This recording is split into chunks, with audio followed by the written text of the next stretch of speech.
보세요. 주기율표라는 거 정도는 이제 대충 주기율표가 뭔지는 기본적으로 알고는 있어야 되니까 주기율표에서 이제 나오는 게 이제 주기와 조기라는 개념이 나오는데 여기서 이제 우리가 신경 써야 될 이제 주기율표가 나오면 이제 꼭 같이 또 반드시 나와 주셔야 되는 단어가 누구냐면 얘예요. 누구냐면 바로 이 아이. 금속 원소라고 하는 단어. 금속 원소라고 하는 단어. 그다음에 비금속 원소라고 하는 단어. 그게 어디에 있냐면 교재를 보게 되면은 교재에서 30페이지 금속 원소 그다음에 비금속 원소라고 되어져 있는데 거기 보게 되면 주기율표상의 위치가 있죠. 그래서 보통 어떻게 대부분 왼쪽 가운데 위치한다. 그다음에 비금속 원소 대부분 오른쪽에 위치한다. 광택이 있다 없다. 열전도성과 전기전도성 실온의 상태 힘을 가할 때 이용 이렇게 되어 있는데 자 여기서 이제 어떤 얘기를 할 거냐면 이제 금속과 비금속에 대한 이야기를 할 건데 먼저 사전적 의미를 볼게요. 금속 원소는 전자를 잃는 원소를 우리는 금속 원소다라고 얘기하고요. 비금속 원소는 전자를 얻는 원소를 우리는 비금속 원소라는 말을 씁니다. 지금 잘 들어야 돼. 그래서 컨텐츠 이게 나중에 데스크 앞에 있으니까 컨텐츠 이렇게 수업 커리를 보게 되면 원소의 주기성 -1, -2 2주 동안 원소의 주기성만 나오는데 얘가 많이 중요하기 때문이야. 그런데 여기서 전자를 잃는 원소, 전자를 얻는 원소래. 그래서 어떻게 되냐면 전자를 잃었어. 자, 자, 펜 놓고 잠깐 나 좀 봐주세요. 여기서 이제 뭐가 나오냐면 원소, 어떤 원소라고 해도 되고 원자라고 해도 됩니다. 근데 가끔 이제 문제 절대 안 나오는데 굳이 구별한다면 원소, 원자는 언제 원소라는 말을 쓰고 언제 원자라는 말을 쓰냐면 원소는 성질적 개념을 얘기하고 싶어. 얘가 무슨 성질을 갖고 있어? 그러면 그 원소는요? 라고 얘기하고 그 물질의 개수나 수라든지 여러 가지 성질 말고 수적 개념을 쓰고 싶을 땐 그 원자는요? 라고 얘기한대요. 그래서 우리가 구별하진 않아. 그런데 요거 나오면 반드시 알아줘야 되는 게 이온이라고 하는 단어를 반드시 같이 기억을 해주셔야 됩니다. 일단 여기서 잘 봐. 집중하고 들으세요. 원자라고 하는 아이는 더 이상 쪼갤 수 없는 입자이기도 하지만 여기서는 얘가 전기적으로 중성인 상태를 우리는 원자라고 얘기해요. 그런데 그 안에는 양성자의 개수와 전자의 개수가 잠깐 스탑. 얘가 정기적으로 플러스의 전하의 성질을 띠고 있고 얘가 마이너스 전하의 성질을 띠고 있어요. 그런데 정기적으로 중성이야. 이 안에는 플러스도 있고 마이너스도 있는데 전체 값은 중성이다라는 말이 되려면 이 아이의 개수가 서로 같아야 됩니다. 왜냐하면 양성자 한 개의 정기적 성질이 얼마냐면 플러스 1.6 곱하기 10의 23승 쿨롱이거든. 그 다음에 전자 한 개의 정기적 성질은 마이너스 1.6 곱하기 10의 미친 거 아니야? 마이너스 19쿨롱, 마이너스 19쿨롱이에요. 그러니까 한 개당은 정기적인 전하량이 같아. 단 부호가 반대지. 그러다 보니까 이 전하량을 따지기보다는 이렇게 수적인 개념으로 써도 크게 무리가 없기 때문에 수적 개념을 쓰고 이 숫자는 외우지 않습니다. 문제상에 나오는 것들이니까 알아야 푸는 문제는 안 나와. 이렇게 됐어.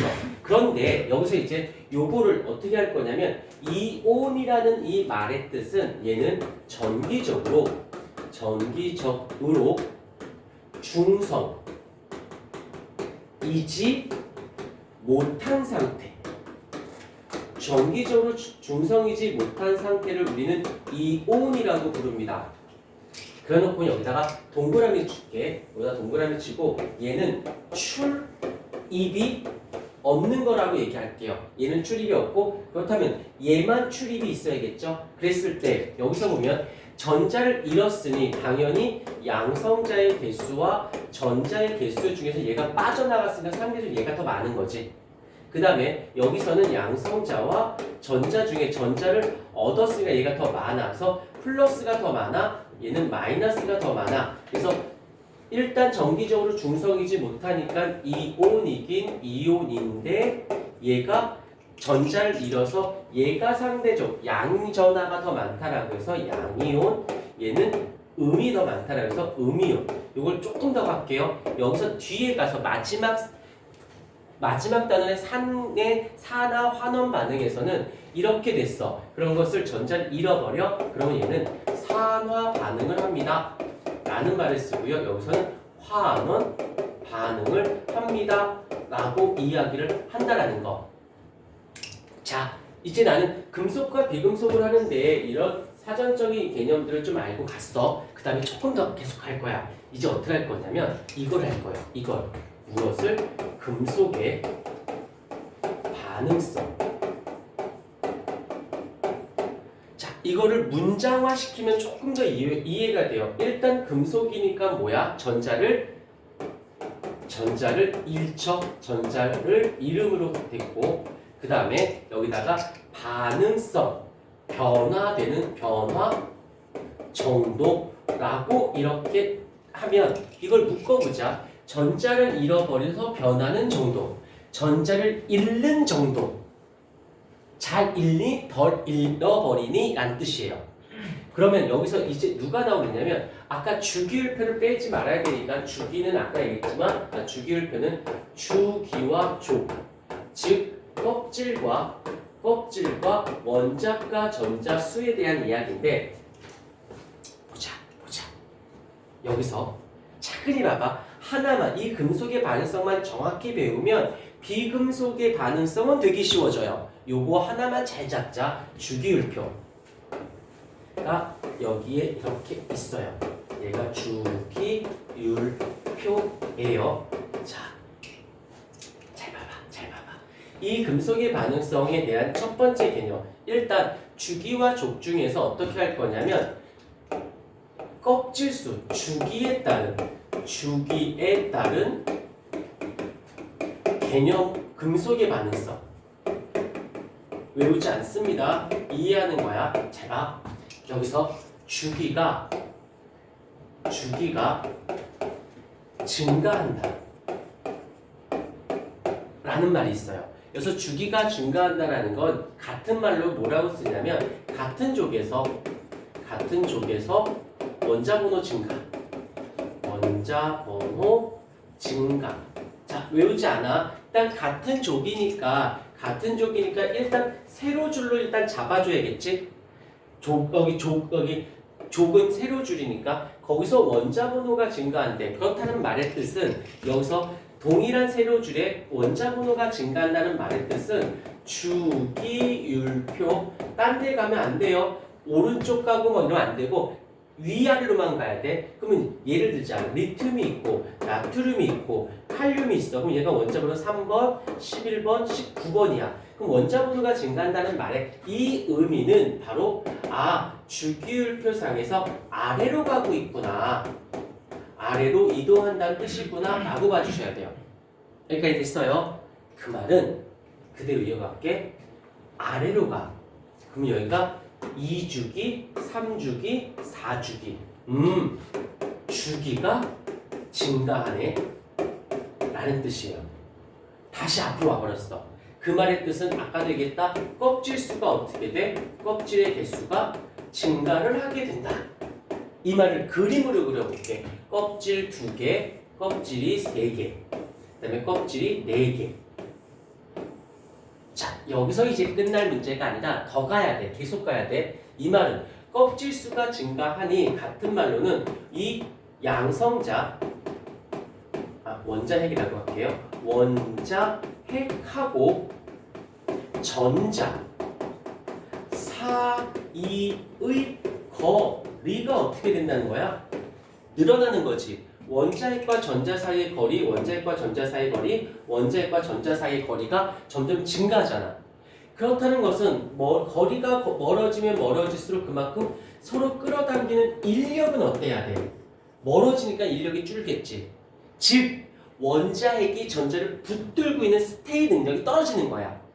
여기가 이해됐습니까? 이해됐죠? 안 되면 안 된다고 얘기해. 여기서 끝나지 않아. 이게 과학에서 좋은 점이 뭐냐면 그냥 얘는 얘고 얘는 얘고 얘는 이렇게 푸는 거야가 아니라 개념에서 용어적인 부분과 개념적인 부분을 이어가면 스토리가 만들어지는 재미는 없어. 스토리가 만들어지는 장점이 있어요. 같은 주기가 증가해 같은 주기의 원자 번호가 증가한다는 것은 주기를 비해서 아래로. 그러니까 이 단어를 안 외워도 되지만 이게 보기 중에 1번, 보기 중에 2번이 나왔을 때 얘와 얘가 같은 의미구나라는 거 정도는 알고 있어야 돼요. 그러면 껍질 수가 증가한다는 뜻이 되는 거고 거리가 멀어지고 인력이 작아진다. 이게 이거랑 같이 매치가 되는 거지. 자, 여기서 이제 결론. 인력이 작아져. 그러면 원자핵이 전자를 잡고 있는 힘이 약해지는 거지. 그러면 그만큼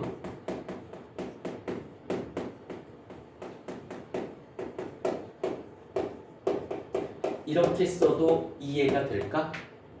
멀다 보니 잡아당기는 힘이 약해. 그러니까 잘 못 잡아. 그러니까 잃어버릴 정도가 증가하겠지. 어디로 갈수록 이렇게 껍질 수가 증가할수록. 맞습니까? 이걸 이쪽으로 가볼까? 금속의 반응성. 이걸 뭐라고 불러? 금속의 반응성이 증가한다. 라고 표현하는 거지. 오케이. 하나 더. 이번에는 두 번째.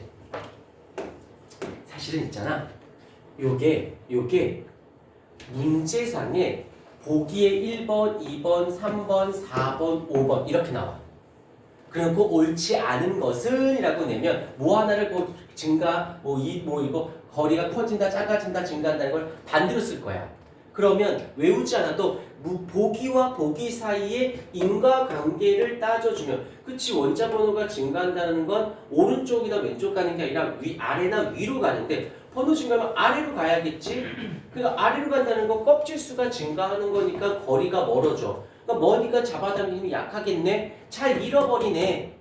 금속의 반응성을 안 외워도 요거의 개념을 잘 잡고 있으면 보기 중에 어휘에 금속의 반응성이라고. 근데 금속은 전자를 잃는다는 건 반드시는 알고 있어야 되거든. 그러면 잘 잃어버리겠네. 반응성이 커지겠네. 이러면 굳이 외우지 않아도 문제를 풀 수가 있죠. 단 문제를 이해하고 해석하다 보니까 조금 시간이 걸리는 거고 그걸 몇 번 반복하면 익숙해져. 그러다가 시험 기간 때 급해. 아니까 외우기가 편하지. 그럼 빨리 풀어지게 되는 거야. 신속 정확의 개념에서 정확하게 배우는 연습을 꾸준히 해놓으면 자연스럽게 빨라집니다. 근데 거기다 내가 가속도를 붙이고 싶어. 그러면 외워버려. 그러면 가속력이 붙게 되는 거지. 잊지 않도록. 공부는 특히 고등공부는 정확도를 통해서 스피드를 만드는 게 관건이야. 정확도만 공부하는 거 아니고 막 스피드하게 많이 풀고 빨리빨리 푸는 게 중요치 않아. 정확히. 그러니까 이런 건 중국집에서 내가 중국 음식을 시켰어. 근데 생각해보자. 짜장, 짬뽕, 탕수 시켰는데 2시간 뒤에 온대. 너 같으면 시켜 먹겠니? 난 안 시켜 먹어. 근데 맛은 있어. 두세 시간까지 기다리면서까지 내가 그걸 난 안 시켜. 근데 빨리 갖다 준대. 15분 안에 갖다 준대. 오 땡큐야. 근데 옆집 갖다 줘. 정확하지가 못해. 그러면 또 말이 안 되는 거잖아. 신속 정확. 보통 이제 우스갯소리로 짱깨 정신이라고 하는데 공부는 짱깨 정신이 되게 중요해요. 정확, 신속. 여기서의 우선권은 정확이. 그러면 신속을 수반하게 됩니다. 그래서 그때 신속도를 높이기 위해서 암기라는 게 들어가. 그럼 암기 안 하고 전 신속하지 않아도 돼요 라고 하는데 나중에 시간이 지나다 보면 시간이 쫓겨요. 문제 풀 때. 시간이 쫓기기 때문에 빨리 푸는 것도 필요하고 또 하나 문제 중에서는 빨리 풀어야 되는 게 있고 정확히 천천히 풀어야 되는 문제가 반드시 나와. 그걸 위해서 빨리 풀 수 있는 것들은 시간을 최대한 단축시켜줘야 돼요. 그리고 시간 투자하는 문제에다가 시간을 넉넉히 내줘야 얘네들은 정확과 신속으로. 얘는 신속이 안 중요해. 정확하게 푸는 게 중요해. 그럼 시간 확보를 위해서 앞쪽을 빨리 풀어주는 훈련 또한 가셔야 돼요. 이게 고등학교 학습법의 방향성이다라고 볼 수 있어요. 두 번째로 갈게요. 자, 이번에는 족에 따른 금속의 반응. 자, 이건 어떻게 되는 건가? 라고 한다면 여기서 이제 전제 조건이 뭐냐면 조건이 있어요. 조건은 같은 주기라는 전제 조건이 걸려. 즉 무슨 말이냐면 껍질 수가 같아야 된다는 소리고요. 껍질 수가 동일해야 된다는 말의 뜻은 얘는 한 가로줄로만, 즉 위아래로 가면 안 돼. 이제는 좌우로만 가야 돼. 여기서는 위아래로만 가야 되고 얘는 좌우로만 가야 돼. 였을 때 여기서 뭐라고 하냐면 원자 번호가 증가한대. 여기까지가 조건인 거야. 원자 번호가 증가한대. 감소한다는 말로 쓸게. 감소한다는 말로. 감소한대. 자, 그러면 이제는 무엇으로 가져야 돼? 같은 주기의 껍질 수는 일단 같아. 껍질 수는 같다라고 했으니까 요 파랭이 가로줄만 보는 거야. 위아래 가면 안 돼요. 여기로만 가는 거야. 같은 주란 전제 조건을 깔았으니까. 근데 원자 번호가 줄어든대. 알겠지만 여기가 3번, 4번, 5번, 6번, 7번, 8번, 9번, 10번 이렇게 됐으니까. 즉 원자 번호가 줄어든다는 것은 주기율표상의 가로줄에서 어디로 가야 된다는 거야? 왼쪽으로 가야 된다는 소리겠죠? 왼쪽으로. 주기율표상에서 왼쪽으로 이동을 해야 돼요. 일단 껍질은 같으니까 껍질로 계산은 안 돼. 그러면 그 다음부터 쉬워. 어떻게 쉬워? 왼쪽으로 이동해. 원자 번호가 줄어. 원자 번호가 뭔데? 양성자의 개수잖아. 즉 여기서는 이 말의 뜻은 원자 핵의 정기적 성질인 개수가 적으니까 전하량이 감소한다는 뜻이에요. 즉 플러스가 바깥쪽에 있는 껍질 내가 전자인데 여기 플러스인 애들 수가 적어지는 거야. 그러니까 어떻게 돼? 그만큼 여기서 원자 핵과 전자 사이에 원자 핵이라고 쓸게. 핵하고 전자 사이에 무엇이 인력이 이 안에 잡아당기는 애가 줄었으니까 인력이 줄어들 수밖에 없죠. 인력이 잡아당기는 힘이 작아지니까 그만큼 거리는 어떻게 될 수밖에 없어? 커질 수밖에 없겠네. 오케이. 그러면 이렇게 당기는 힘이 약하니까 이제 여기가 이 다음에 들어갈 내용이 뭐가 될까? 얘가 되겠죠. 인력이 작아지니까 잘 잡아당기는 힘이 약하니까 이럴 거야. 잘 잃어버려 금속의 반응성은 증가. 그래서 크게 두 가지. 어떻게? 주기가 증가했을 때, 아래로 갔을 때, 여기서는 원자 번호가 줄었을 때, 왼쪽으로 갔을 때 이렇다. 자, 정리한다. 주기율표상에서 여기서 왼쪽 아래로 갈수록 어떻게? 금속성이, 또 줄일게. 금속의 반응성이라고 하는데 어디서 써놓은 것 같은데 금속의 반응성을 줄여 금속성이라고 할게요. 금속성은 어떻게 된다? 증가하게 된다. 즉 어떻게 돼? 인력이 줄어드는 쪽을 택하는 거지. 그러면 비금속 가볼까? 비금속은 그거의 정반대잖아. 비금속성 반대니까 얻는 거죠. 그러면 얻으려면 인력이 어떻게 돼야 돼? 세져야겠죠. 그럼 이거의 어떤 형태가 돼야 돼? 반대가 돼야지. 반대로 오른쪽으로 가면 얘가 커지니까 당근힘이 커지는 거고 위로 가면 껍질 수가 줄어드니까 인력이 세지겠지. 그러면 두 개 다 할 필요는 없죠. 하나만 정확히 배워놓으면 그거는 반대 성향이다 라고 보시면 됩니다. 요게 외워서 푸는 문제도 나오는데 문제가 문장이라든지 어휘라든지 이것들이 말장난들이 생각보다 많아. 그래서 외운 걸로 풀면 얘는 틀려요. 그냥 이 개념을 느낌을 가지고 문제를 통해서 그때 어휘가 나 문장이 이해가 안 돼. 그럼 질문하면 돼. 이 문장이 이런 뜻이었어. 그걸 몇 번 반복하면은 금방 수월해져요. 어려운 내용일수록 이런 게 있다. 어려운 내용일수록 이해를 잘 해주면 굉장히 흡수력이 빨라져. 근데 주기율표를 볼까? 이건 이해가 없어. 일단 외워야 돼. 까먹었어? 그냥 틀리면 돼. 외워야지만 답 나오는 게 더 좋을 것 같지? 까먹으면 답이 없어. 근데 얘는 해석형이니까 생각이 안 나. 그래도 문제상에서 그 관계들을 연습을 많이 해놓으면 다 문장과 문장, 보기, 기억, 니은, 디귿, 보기 1, 2, 3, 4, 5번의 관계들을 해석을 유추해내면 부드럽게 된다는 거 잊지 않도록 하십시다. 이쁘게 좀, 필기 좀.